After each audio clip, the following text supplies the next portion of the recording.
continue, and we're going to forego a break at this time, and we're going to ask that you retake your seats and take your seats so that we may continue. Please retake your seats.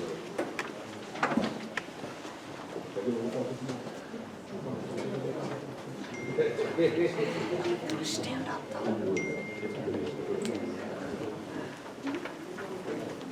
All right, ladies and gentlemen, good afternoon. My name is Raymond Funderburk. You may hear persons refer to me as Judge.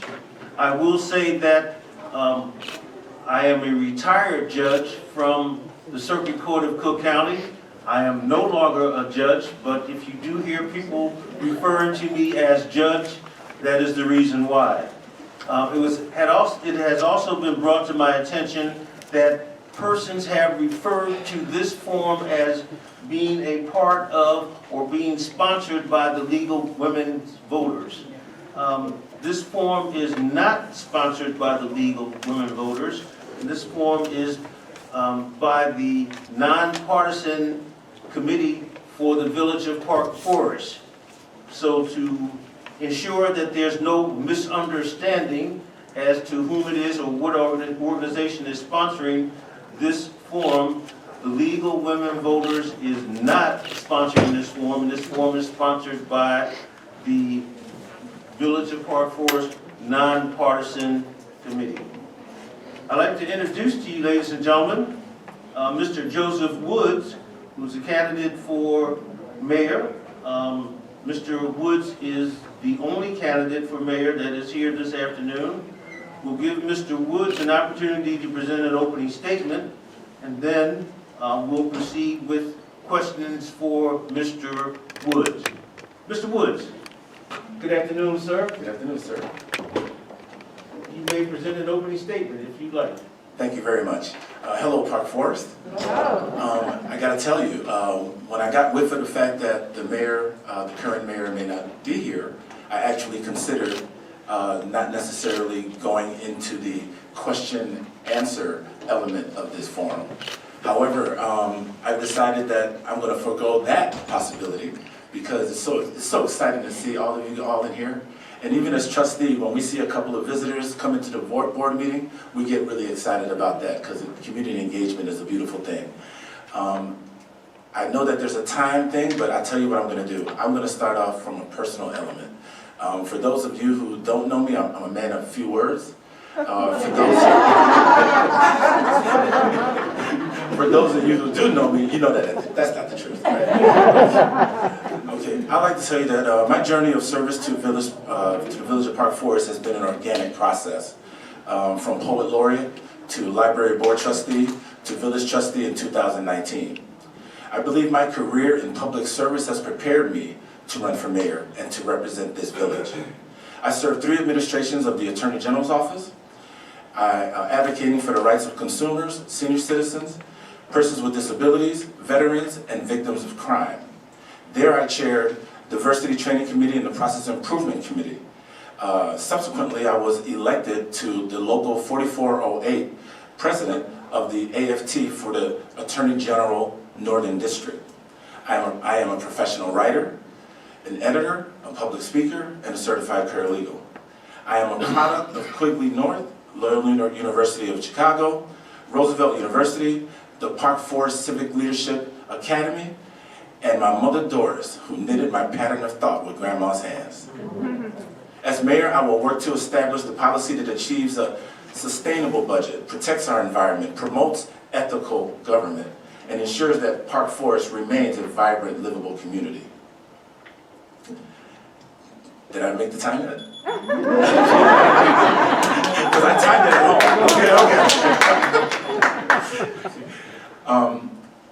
Being that I am the only candidate here, may I rebut myself? There are questions that have been asked. I don't know if it's fair to the candidate who is not here to ask questions of you with the other candidate not being here, but he's not here. I hear, is there a suggestion? Missed this opportunity. I want to know why you want to be mayor. of this community. Okay. Okay. And I do know that you do have prepared questions for me, correct? Yes, I do. Okay. Let me add this. Park Forest has become very near and dear to my heart. When I first came to Park Forest, let me add this. Wynton Marsalis did a piece at the Symphony Orchestra, and one of those pieces was called "Make This Land Your Friend." I decided to make this land my friend when I came here to Park Forest.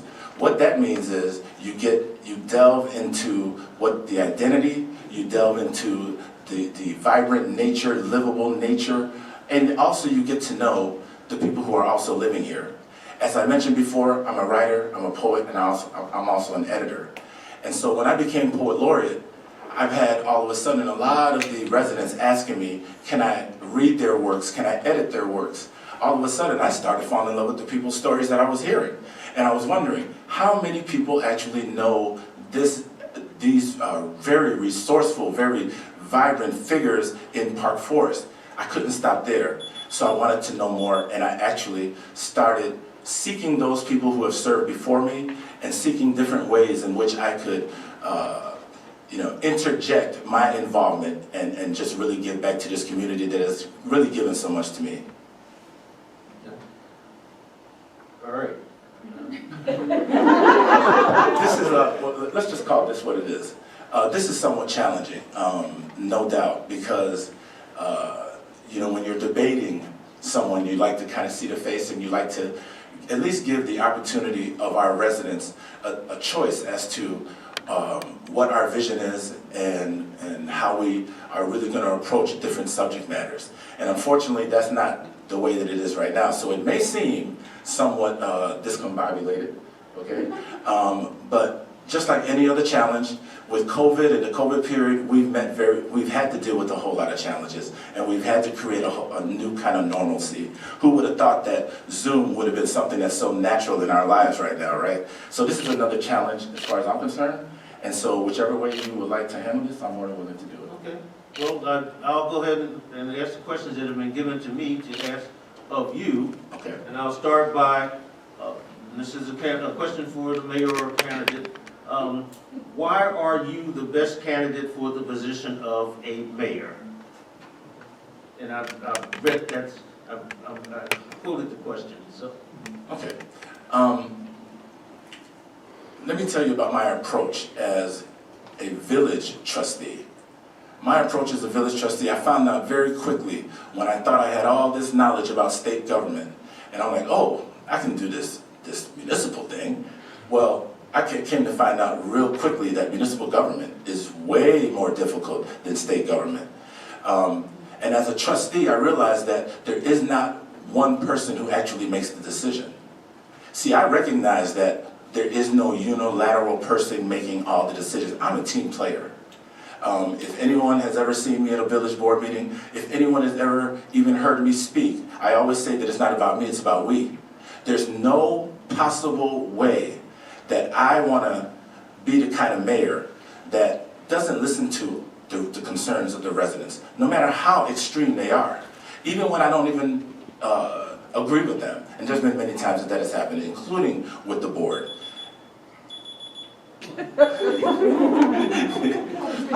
So let me just add this, because this is my rebuttal time I'm going to use. So, I'm running for the urgency of now. This village is really facing a lot of challenges. And it's not just this village, it's also the Southland east of 57.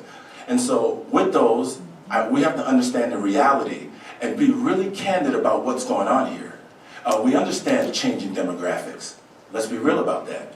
We understand how businesses look at those areas, whether or not they want to do business within your community. I've been a part of a business seminar and trying to get vendors to come to our village.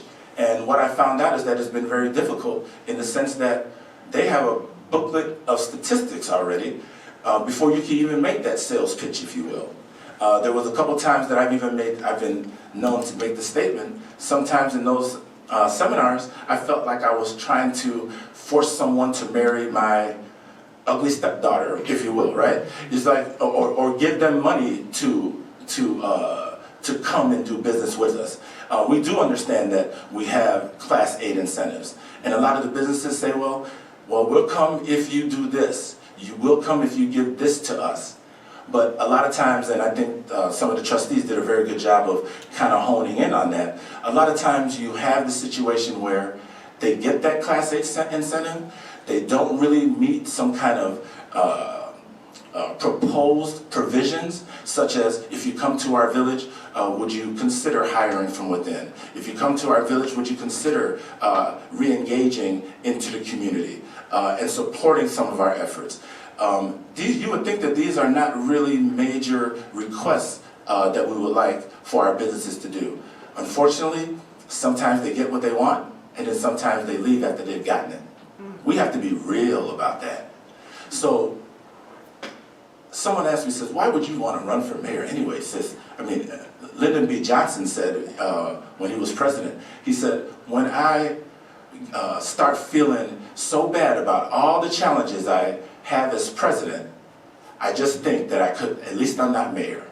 So a lot of people understand that there's a real challenge when it comes to being a mayor, but I really do believe that I'm up for the job. I do, and prepared for the job, in the sense that I know inherently that it's going to take leadership, integrity, vision, equity, which, by the way, is the moniker of my campaign. I call it the LIVE campaign. I call it the LIVE campaign because we have gone, never before in this lifetime, or at least my lifetime, have we had these global pandemic challenges wrought with all of this anxiety. 2/3 of my tenure as a trustee has been inherently on lockdown. And so we've met a lot. I'm proud to say that we really met a lot of those challenges. And so, again, the LIVE campaign. I really do believe that we, as a village, through this pandemic, I'm really proud to say that we really did a good job. In the sense that when you speak to other municipalities, they had to lay off a lot of their professional staff. We didn't, because our financial business was in order. Our financial business is in order because largely we're very transparent. Again, someone also mentioned that we had a 0% tax levy. A lot of that stuff didn't come from the village. And I'm not just going to simply blame it on the schools or what have you, but let's be real, much of the taxes that are levied comes from the school district. That formula has to even change. The formula with property taxes has to change. I've been in a meeting with Fritz Kagi, where some of our professional staff have had data that they weren't necessarily even familiar with in the assessor's office.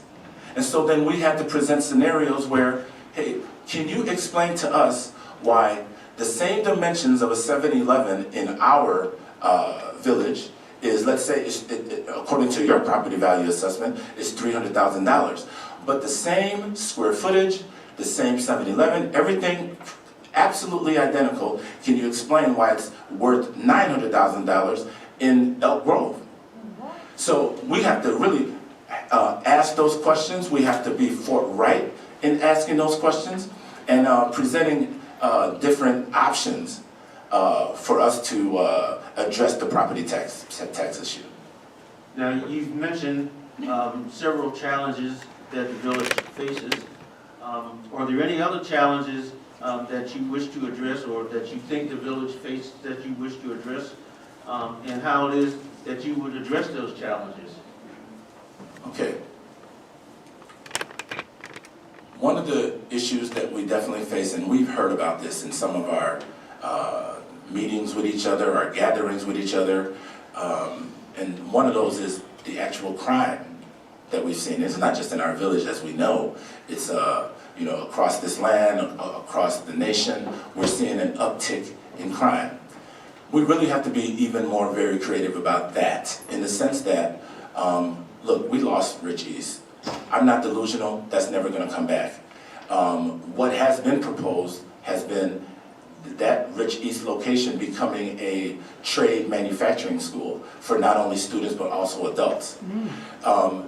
We as a village, or the board, we've actually have supported or added to a letter of support in that project. We haven't seen much of that yet, but again, I still think that we can come together and so that can come to fruition. So we always have to seek different ways to engage the community, especially our youth, because there seems to be, when Rich East closed, it really created a gap, a schism. Where are the activities going now? Where are the children going? And how are we having our finger on the pulse? I'm for a parent advisory council. Parents really, we would like to think that they know their kids more than we do.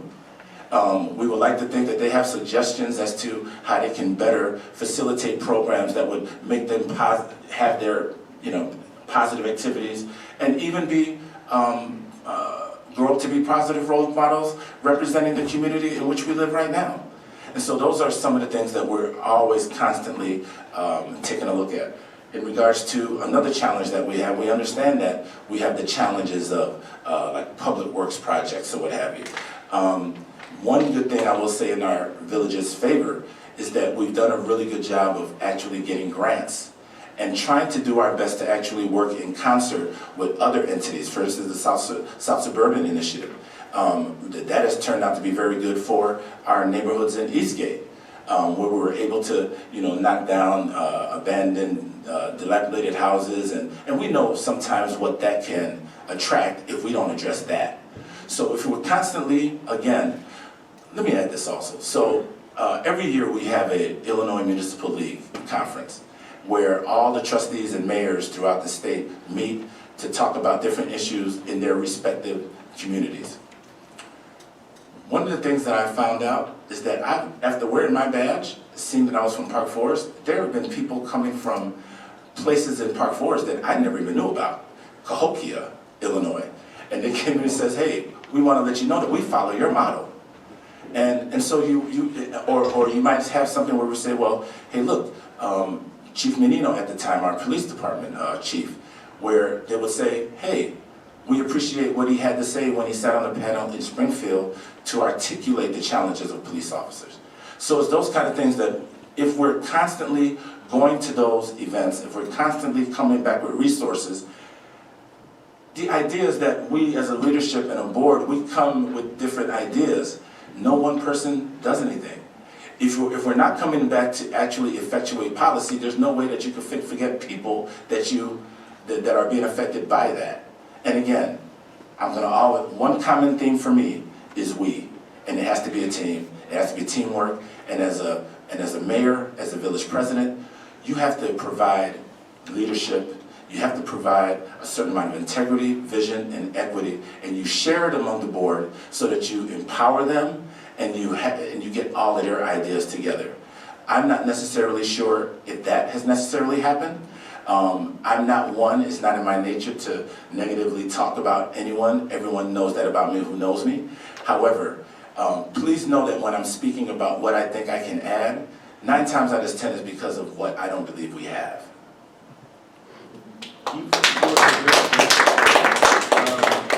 Is there anything else that you have done as an elected official that has made a difference in the village of Park Forest? I made all the differences, the positive ones in Park Forest.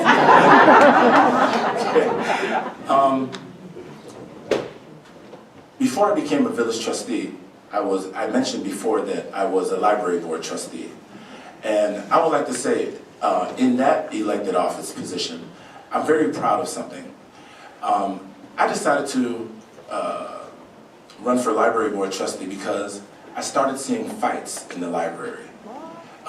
They were young kids and teenagers. They might get into a scrum and whatever, but it got to the point where even my mother didn't want to go to the library anymore, which is her favorite place.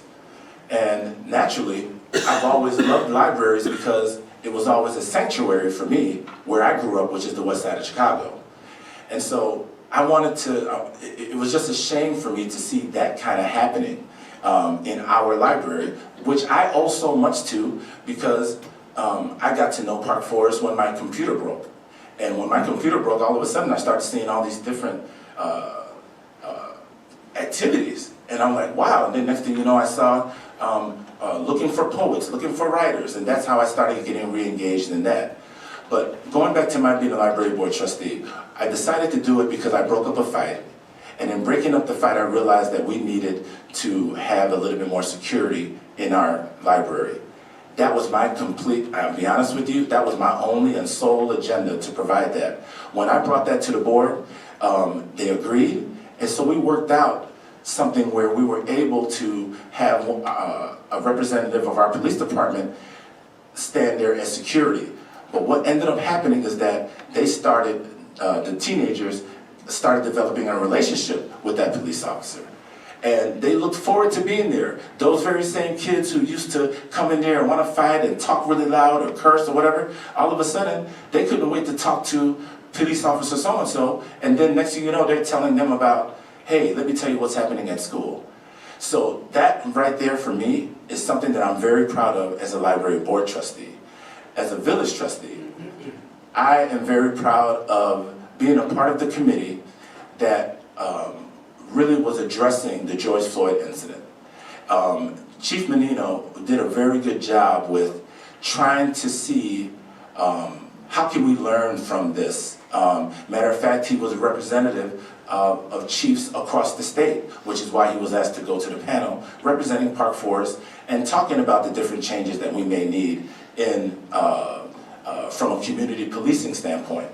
And one of the things that he talked about was the fact that there needs to be a national standard throughout the land. There isn't a national standard. So Olympia Fields Police Department may have a different chokehold policy than Park Forest may have.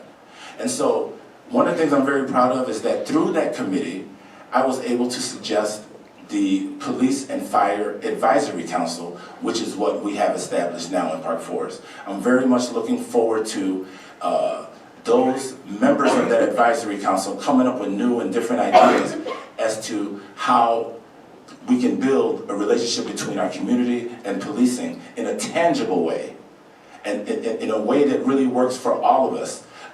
For instance, something as little as filing a report.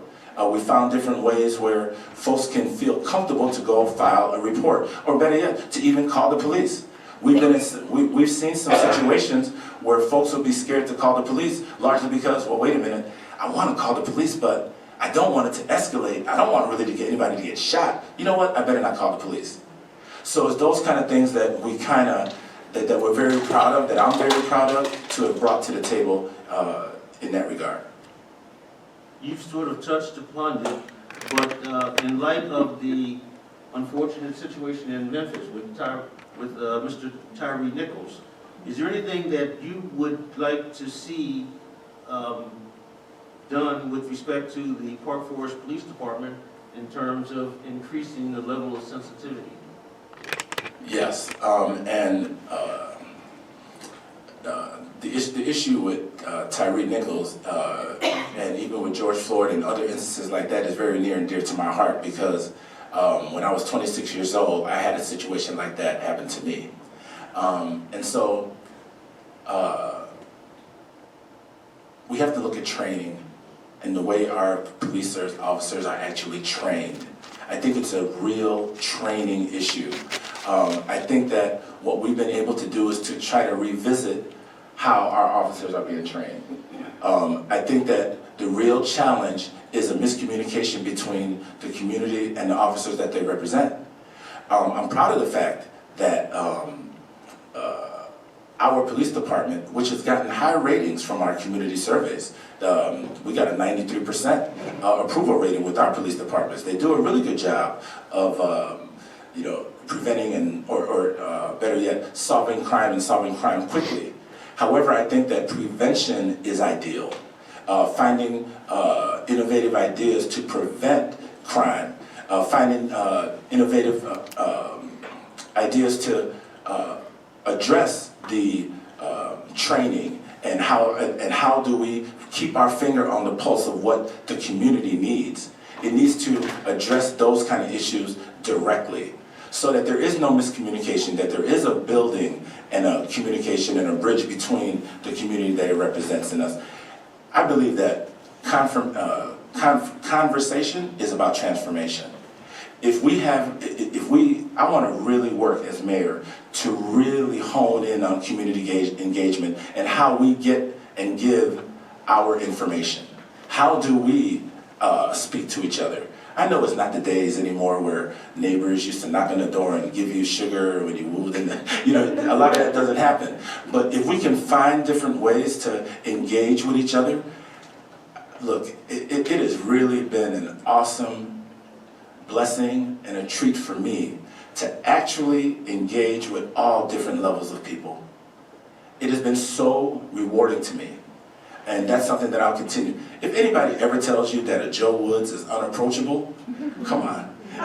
Please don't believe them on that one, okay? Please don't. And so I love hearing the ideas from everyone, no matter what age, no matter what circumstance. There's another question, and this is relating to diversity in Park Forest.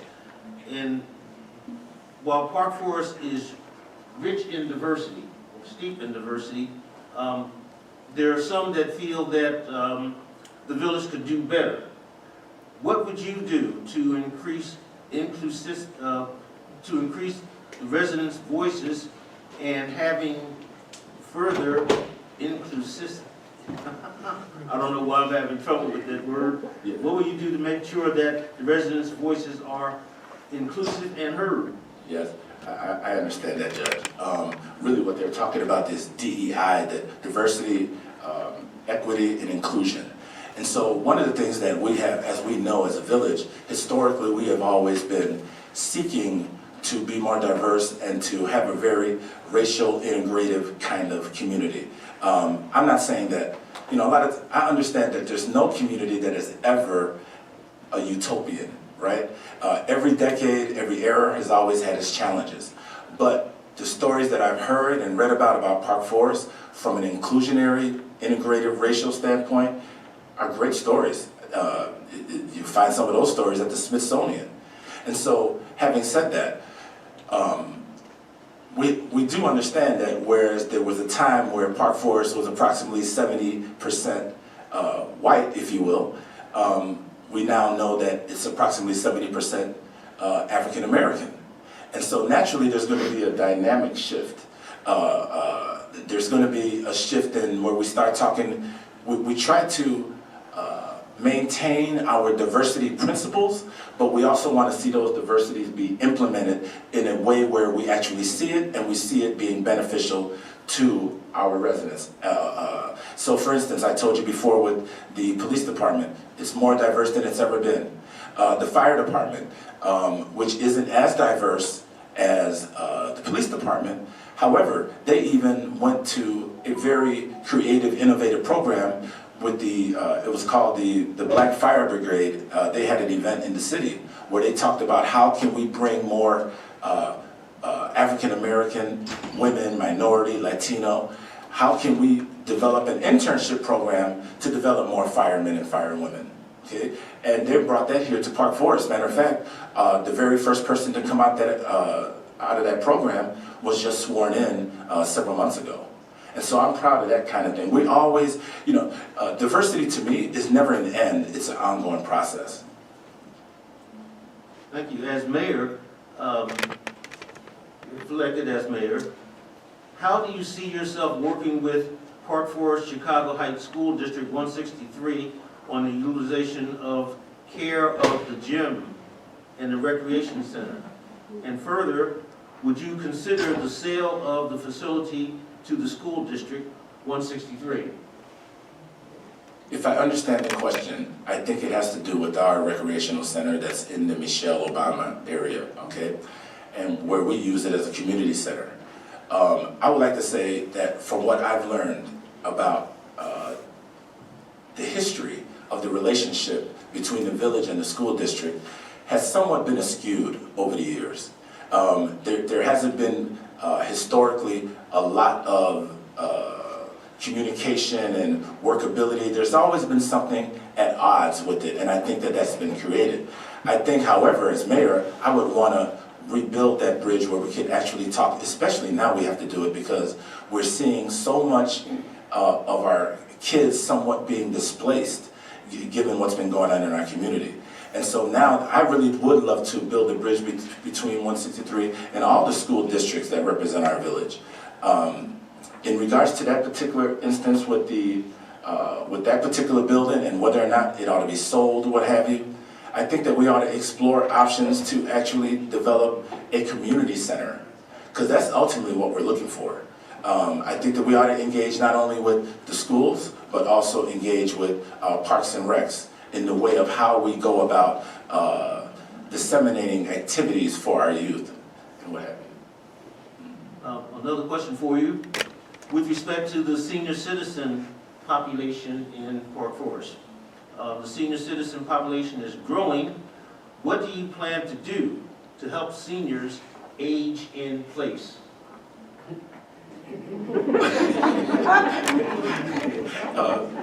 Age in place, I'm assuming the question means, age in place means residing where they're presently residing and aging in place without having to be moved or relocated to either another facility or another residential situation. And age in place is, I'm not the author of the question. Oh, no problem. No problem. I'm assuming that that's what that means. So this is what I'll assume. I'll assume that most senior citizens want to be left alone. That's age in place to me, right? No, but yes, we are an aging community. Matter of fact, that's where a lot of my knowing about Park Forest has come. I'm one of those people that seeks to get wisdom from his elders. I was like that when I was 7 years old. I'm still that way till today. And so we know that there's going to be a lot of challenges with our seniors. And it's unfortunate, really, especially even with the COVID and with the other health issues, we as a board and trustees, we develop close relationships with a lot of the seniors who are very much engaged and involved in Park Forest. Some would even argue that they're more involved as citizens and residents more than any other demographic in the village. So let's put it this way, there's no way I'm going to say that we need to not have them in place. Whatever they want, whatever resources we want to provide our seniors population who help build this village and make it what it is today, I'm more than willing to be the leader of a group and a body to really reinforce that. I guess that's the best way I can answer that. Okay, thank you very much. This may be a somewhat easier question. This relates to the luncheons with respect to Rich Township seniors, Rich Township senior citizens and the Shirley Green Center. The question is, why don't you attend luncheons given by the Rich Township seniors in Batson, Richton Park, and Chicago Heights? Okay.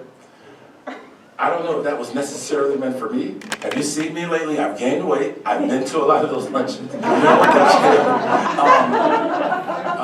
I will say this though. That question to me seems to smack of whether or not we may be engaged with our senior township center. That necessarily isn't the truth. Sometimes there may be scheduling, issues for some folks that are maybe not able to make it at the different luncheons, but I honestly say, like I said, I don't think that was meant for me. I've actually attended those. I will say this, that I really do think that we ought to, with every entity and taxing body, we ought to always have like a working relationship and a networking.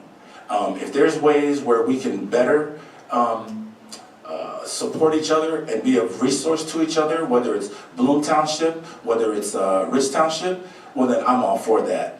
One of the things that we have found though, and this is what I would definitely do as mayor, it is essential that we always let fellow board members know what's going on.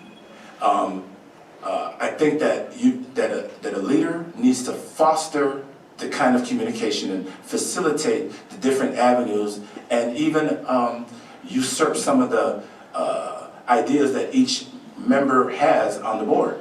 Each of the members that I've served with now on the board have different talents. The idea is to bring those talents to a greater body and perhaps make you see a different perspective that you've never seen before. My perspective has always been to go to these different entities, whether it be the township, whether it be, let's say, the senator or the representatives have something. I want to be a part of that because I'm always looking to see what resources can be brought back to Park Forest. And it's worked a lot of times. I was at the IML, and there was a session called the revitalization of your downtown area. The example that they gave was, or that they worked with, was a town that had the same kind of characteristics that we had. No signage of businesses. One of the things that I've always been concerned about is I want to know I'm in Park Forest when I'm in Park Forest. Which is another reason why I'm really happy about that water tower that says Park Forest across it. When I used to ride the Metro all the time, I used to hate that we didn't have a Park Forest sign that says you're in Park Forest. It just skipped right past us. Now, we know that we're landlocked, and if perhaps at a time when we had our own economic engine, being landlocked might have been a good thing. But because we don't have that very thriving economic engine, being landlocked is a real challenge. But in that session, they talked about two things that seemed so simple, but really made a difference. I came back with those two suggestions that they said that they ought to have for a town with our kind of characteristic. A landmark. And it's kind of funny, the very first thing I thought about was the clock tower that we don't have anymore. And in addition to that, lighting, that we really have to work on lighting up your downtown area. And as you can tell, that has been addressed. And so bringing back different kinds of ideas and resources to a professional, viable staff is always a good thing. The best thing to do is sometimes is let them do what they do. The best thing to do is give them a vision and direction and let them do what they're going to do. It's amazing when you start finding out the kind of professionalism that our staff actually has. And the trustees prior to me have kind of mentioned some of that. Because sometimes it's good to give direction and sometimes it's good to stay out of their way and let them do what they do. Taking notice of the hour, we have one more question for our mayoral candidate and then proceed to closing statement, or? Whatever. All right. So this person, and this question, I guess, relates to someone who has particular insight. The question is, why are abandoned cars left for months in the parking lot in the Rich Senior Building parking lot, which is right across the street from the police station? In the Rich, say that one more time. In the abandoned cars are left in the parking lot to the Rich Senior Building parking lot and the police station, which is right across the street. Oh, okay. I was unaware of that.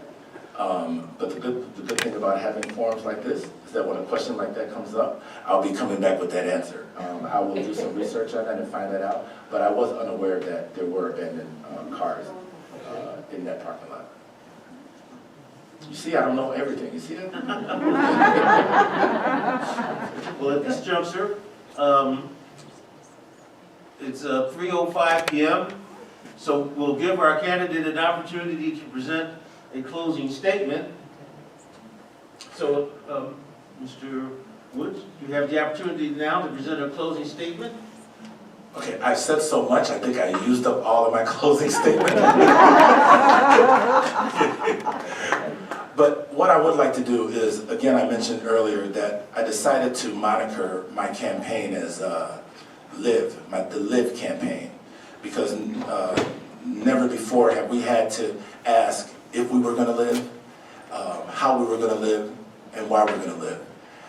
We've had to ask those questions. I don't care what circumstance, what color, what gender, we've all had to ask that question given this pandemic. And so I say live, and it's the acronym for leadership, integrity, vision, and equity. And leadership in the sense that leadership requires teamwork. No one can be viewed as a leader if he or she runs a one-person show. Leadership means taking the team in the right direction in an effort to satisfy both needs and responsibilities. Park foresters may be assured that as a mayor, I will engage with the trustees, the staff, and the public in the process of governing. Trustees cannot perform their roles when they are not kept abreast of what the mayor is doing. Staff members cannot perform their tasks if both the mayor and the trustees fail to provide the important policy direction that's needed. I would not be seeking the post of mayor if I did not have the sincere commitment to teamwork. For I know that a leader must be able to look behind himself or herself and see the team walking in the same direction. Integrity. When an elected official gets caught with, so to speak, his or her hand in the cookie jar, the public is outraged, as well as it should be. But many of those big offenses, such as taking bribes or skimming off public revenue, have much smaller beginnings. Dishonesty among public officials begins with telling lies to the public, with making pledges that then are not honored, with failing to deliver on the responsibilities entrusted to them by their oath of office. The reason so many citizens are disenchanted with elected officials is because of the lack of integrity that is too prevalent. Vision.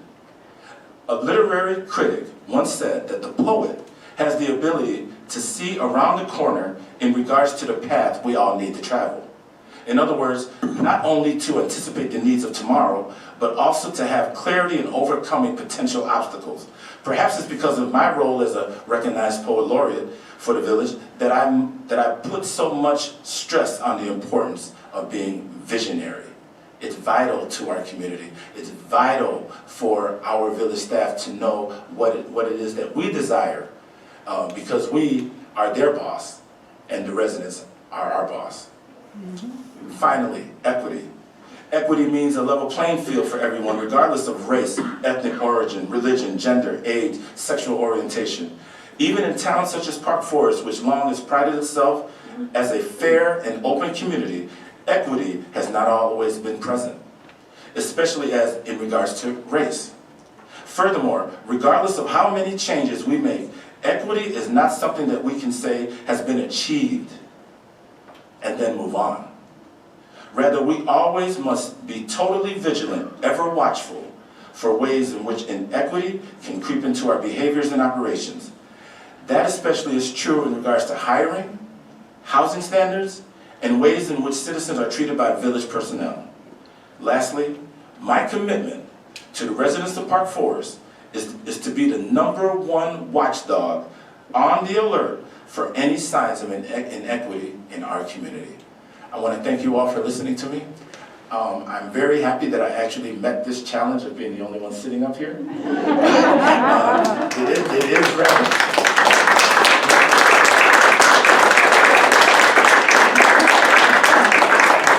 I want to thank you, Mr. Woods, for your participation in this forum. And ladies and gentlemen, it seems that you've already given Mr. Woods a good round of applause.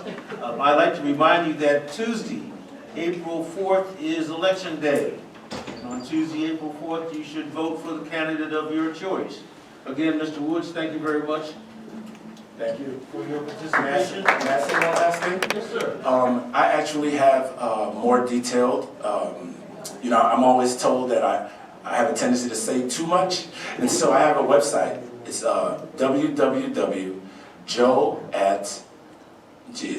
joe@joeformayor.org. joe@joeformayor.org. I know that might be a lot to remember, but Google me, I guess. I don't know. But thank you again. Thank you very so much. And thank you for coming out and spending your day with me. Thank you. Thank you, ladies and gentlemen, for today. Thank you very much.